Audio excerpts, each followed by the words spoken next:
지사님 오랜만에 이렇게 또 찾아주셨는데 불러주셔서 감사합니다. 전보다 헤어스타일이 조금 더 이렇게 단정해지신 것 같아요. 오늘 차분한 느낌. 오다가 네. 여기 나온다고 이발하고 갔어요. 그러시구나. 네. 아침에 샤워까지 했으니까 목욕 재개 이발까지 하고. 맞습니다. 그래서 제가 이제 옆에 이제 또 아주 가까이에 있다 보니까 그 우리 목욕탕 다녀오면은 그 뽀송뽀송한 향이 좀 나잖아요. 그렇죠. 지금 있죠. 이제 네. 방금 어디 다녀오신 딱 그런 향이 뽀송뽀송한 향이 나네요. 개운한 느낌. 네, 개운한 향이 나네요. 아니 아까 제가 우리 박영식 저 아나운서님 옆에 나 좀 앉히지 말라고 그랬더니 거기에 대한 바로 복수하시네요. 이렇게 잘생긴 젊은 분 옆에 좀 앉히지 말아주세요. 아유, 아닙니다. 아니 우리 지사님이 이렇게 목욕 재개만 하신 것이 아니고 지난달에 중국도 다녀오셨던데 아, 좀 그래요? 어떤 경위로 다녀오신 거죠? 지난주에 다녀왔습니다. 지난주에? 네, 네. 지난주에 다녀왔습니다.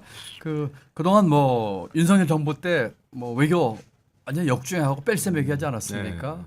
이재명 정부 들어서 이제 본격적으로 제대로 된 외교하는데 이 우리 지방 정부에서 그걸 뒷받침하기 위해서 공공외교로 그 중국의 아주 중요한 상해, 충칭, 장수 갔다 왔고요. 그 우리 정부에서 하는 외교의 뒷받침 또 여러 가지 그 첨단 산업들 같이 협력 뭐 등등 해가지고 지난주에 다녀왔습니다. 아니 다녀와 보시니까 뭔가 이 새 정부를 맞아가지고 중국에 있는 여러 요인들도 우리 한중 관계 변화 이런 것들 기대하는 게 느껴지셨습니까? 그럼요.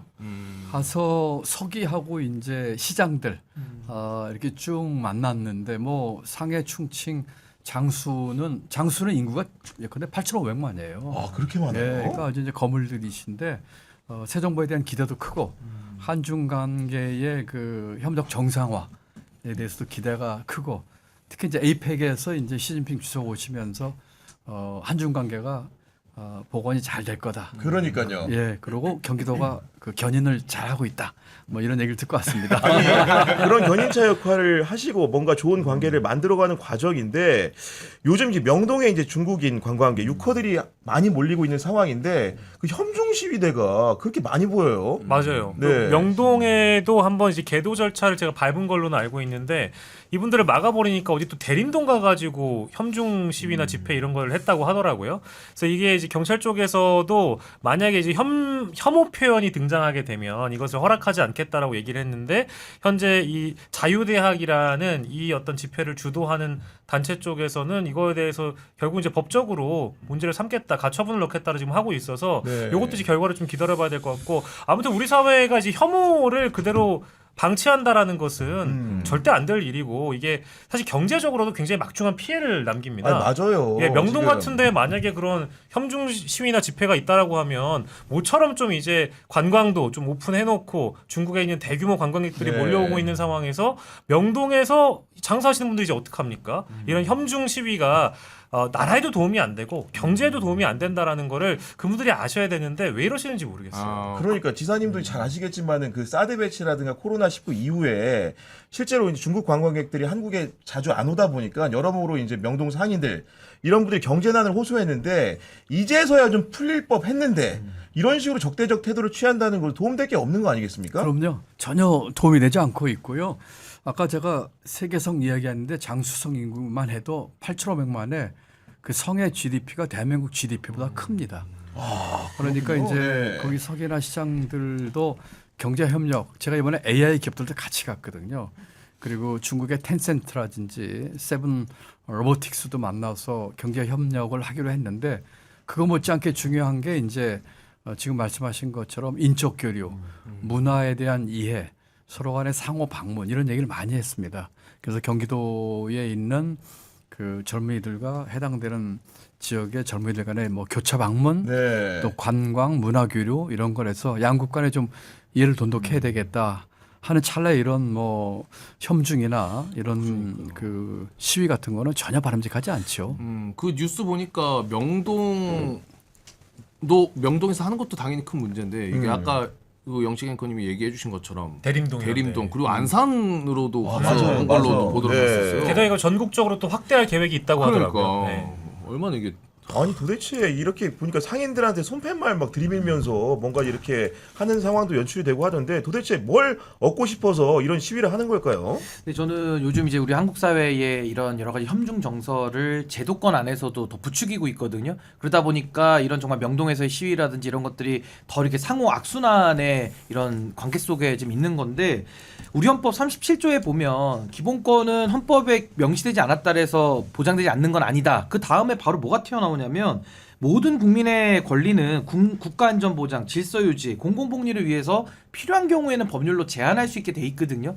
전 이 부분이야말로 아무리 표현의 자유를 운운하더라도 표현의 자유의 보호 범위 바깥에 있는 행위이기도 하고 또 설사 그 안에 들어온다 하더라도 이 공공복리나 여러 가지 국가안전 보장을 위해서는 전 반드시 이건 규제될 수밖에 없는 사안이다. 왜냐하면 외교안보에 영향 미치죠. 거기다가 또 명동이나 이런 데서는 또 상인들의 영업권도 방해를 하지 않습니까? 그렇습니다. 그러니까 이런 부분까지 우리가 다 허용하도록 우리 헌법 체계가 되어 있지 않기 때문에 저는 이재명 정부 들어와서 저는 이런 것들이 더 좀 심해지고 있는 상황 속에서 저는 아닌 건 아닌 것으로 저는 명확하게 선을 긋고 규제는 필요하다. 저 그렇게 봅니다. 이걸 계속 방치할 수는 없다. 그 지경까지 왔다고 근데 저는 이걸 이제 봅니다. 입장을 바꿔 생각해 보면 우리가 이제 일본에도 보면 꼭 우익들이 혐한 시위를 하잖아요. 네. 그리고 이제 일본에 계신 우리 국민분들에게도 물리적으로 어떤 테러를 가할까 좀 두려워하기도 하고요. 근데 그런 것들을 이제 우리 대한민국에서 항상 비판해 왔는데 이제는 한국에서 협중 시위를 한다라고 하면 이것이 누구를 위해서 이런 일을 벌이는가? 이제 국격 훼손 행위라고 1시간 전에 또 이재명 대통령께서도 입장을 내서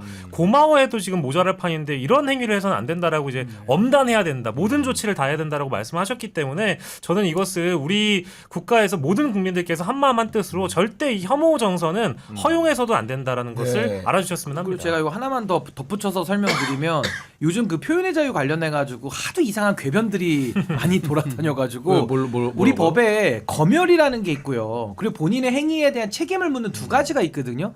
근데 마치 표현에 대한 자유를 지금 규제하자라는 사후 행위에 대한 규제를 말하면 이걸 막 검열이다라는 식으로 또 개념을 이상하게 쓰는 사람들이 너무 많아요. 이거 정치인들도 그렇고 또 알면서 그러는지 아니면 모르고 그러는지는 제가 모르겠지만 어쨌든 잘못된 개념들을 혼용해가지고 이 체계 자체를 무너뜨리려고 하는데 지금 제가 말씀드리는 것도 무슨 국가가 나서가지고 검열하고 표현의 자유를 원천봉사하자는 뜻이 아니고 본인의 말과 행위에 대해서는 반드시 책임이 따른다. 근데 이 책임에 대해서 우리 이것을 국가가 규제하지 않고 방치하잖아요.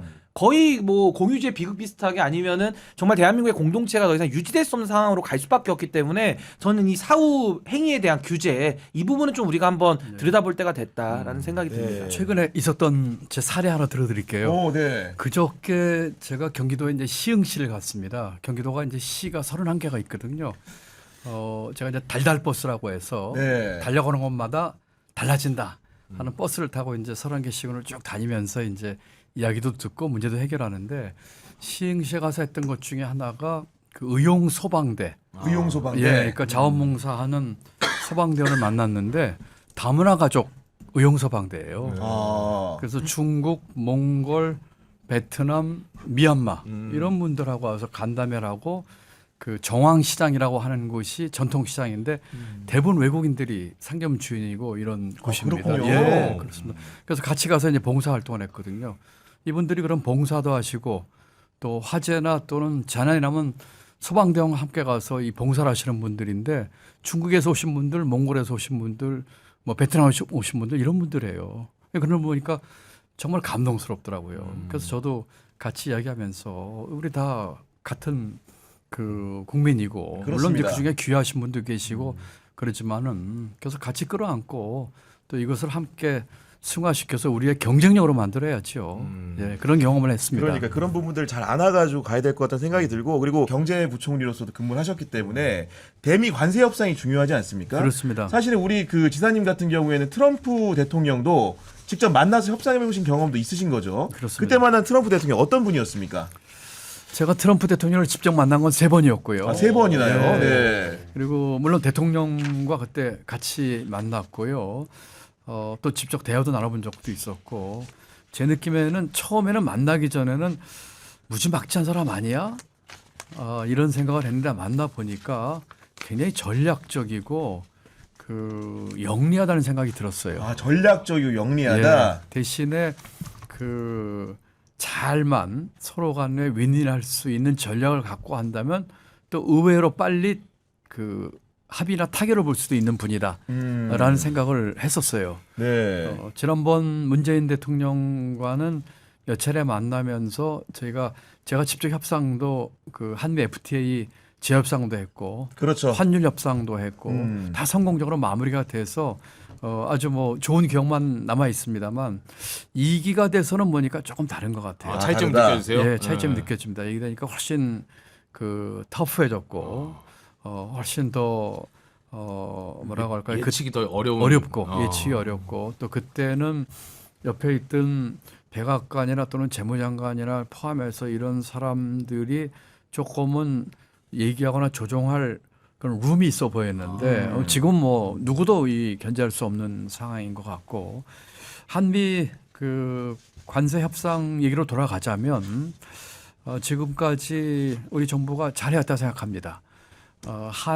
미일 간에 협상한 것을 보면은 지금 굉장히 잘못되거나 또는 국제적으로 이해할 수 없는 내용으로 타결이 됐거든요. 지금 우리는 좀 버텨야 됩니다. 지금 3,500억 불을 직접 투자를 하니 뭐 네. 우리 외환보유에서 쓰느냐 하는데 외환보유가 우리가 한 4,100억 불 좀 넘는데 그 돈은 통장에 쟁여 있는 돈이 아니에요. 그 돈은 여러 포트폴리오로 쪼개져 있습니다. 아, 그렇구나. 예, 뭐 미국 국채를 사기도 하고 네. 또 IMF에 가 있기도 하고 뭐 등등 해가지고 쓸 수 있는 돈 꺼내 쓸 수 있는 돈이 아니에요. 그런데 아마도 그 3,500억 불 중에는 우리가 현금으로 투자한다든지 하는 거는 뭐 불과 얼마 안 될 거고 금융이나 보증을 하자는 게 우리 측 입장이었던 것 같고 근데 미국 측은 그걸 이제 아마 그 소위 그 현금 투자를 해라. 이코티로 다 하라 이런 얘기를 하고 있는 것 같은데 이거는 전혀 말이 안 되는 얘기입니다. 그리고 그렇게 그렇게 조달할 재원도 없고요. 또 그렇게 하게 되면 바로 이제 외환 위기와 같은 그러니까요. 상황에 맞닿을 네. 가능성이 많고 그래서 미국과 잘 버티면서 협력을 하면서 미국이 지금 그 다시 뭐 그 위대한 미국 하면서 제조업을 하는 데 있어서 한국이 필수적인 파트너입니다. 조선 반도체, 자동차, 그렇죠. 2차 전지 다 우리가 갖고 있거든요. 그래서 지금까지 우리 정부에서는 협상을 잘 끌어왔다고 생각을 하고 더 인내하면서 네. 좋은 결과를 낼 수 있으리라고 기대하고 있습니다. 이게 트럼프 대통령이 이제 만났다고 하셨는데 네. 예를 들면 그 공식적인 그런 협상에 당연히 진지하게 임하셨을 거고 그분을 개인적 특성을 가서 관찰했을 때 좀 인상에 남는 면모들이 좀 있습니까 혹시? 겉으로 보기에는 뭐 표현을 이 외국 원스케로 말하면 좀 합니다만 알기 쉽게 하면 약간 깡패 비슷한 너무 세게 하는 조폭 비슷한 그렇지. 인상을 받았는데 가만히 보니까 그게 아니고 이 양반이 굉장히 영리하고 머리가 획획 돌아가는 네. 분이구나. 예. 전략적이고 그리고 뭔가 좀 통하면은 그 빠른 속도로 딜이 만들어지는 사람이거나 하는 느낌을 받았습니다. 아 순간에 느낌이 왔을 때 바로 네. 이제 추진해 버리는. 네. 그리고 그 당시에 문재인 대통령께서 잘 그때 협상을 하셨습니다. 근데 네. 지금은 또 조금 달라진 것 같아요. 근데 지난번에 이재명 대통령께서 가셔서 그 한 거를 보고는 또 이 대통령도 거기에 맞게 잘 한 것 같아요. 그렇죠. 상황 대응을. 예. 그래서 이제 에이펙 총회가 이제 10월 말 11월 초에 있으니까 또 우리가 이제 3,500불에 대한 우리 MOU 안을 보냈다고 이제 김용범 정책실장이 맞습니다. 얘기를 했으니까 네. 거기에 대한 답을 기다리면서 인내심을 가지고 너무 조급할 것도 없고 일본 사례를 타산지석으로 삼아서 삼아서 반드시 좋은 결과를 내리라고 믿습니다. 네. 그럼 마지막으로 한 가지만 여쭤보면 그 타결 시점이라는 게 우리가 에이펙에서 어쨌든 간에 미국 정상 미국 대통령이 오기 때문에 그때 이제 한미 정상회담을 계기로 해서 가장 매듭을 지면 제일 좋은 건데 그때까지 해결될 가능성이 좀 크다고 보십니까? 아니면 이게 그보다 늦어질 가능성이 더 높다고 보십니까? 저는 타결 가능성이 높다고 봅니다. 그리고 대부분의 정상회담은 그냥 뭐라고 할까요? 제대로 정리가 안 된 상태에서 둘이 만나서 타결 짓지 않습니다. 대부분은 실무적으로 그 안에 다 조율하고 마지막 활용 점정을 정상들이 하시는 거거든요. 피날레만. 네. 네. 그래서 국제 외교 쪽에서는 실패한 정상회담은 없다라는 격언이 있을 정도로 하고 있거든요. 그래서 그때까지 물밑에서 우리 유능한 우리 팀들이 그 저랑 같이 다 일했던 동료이고 김용호 후배들인데 정책실장이라든가 이런 김영문 분들, 예. 실장이나 김정관 장관이라든가. 장관이나 뭐 다 저랑 같이 다 유능한 후배들이니까 그 전까지 잘 정리해서 네. 마지막 이제 정상회담에서 두 분이 좋은 모습으로 이게 타협하는 모습을 그 합의를 타결하는 모습을 보일 걸로 기대합니다.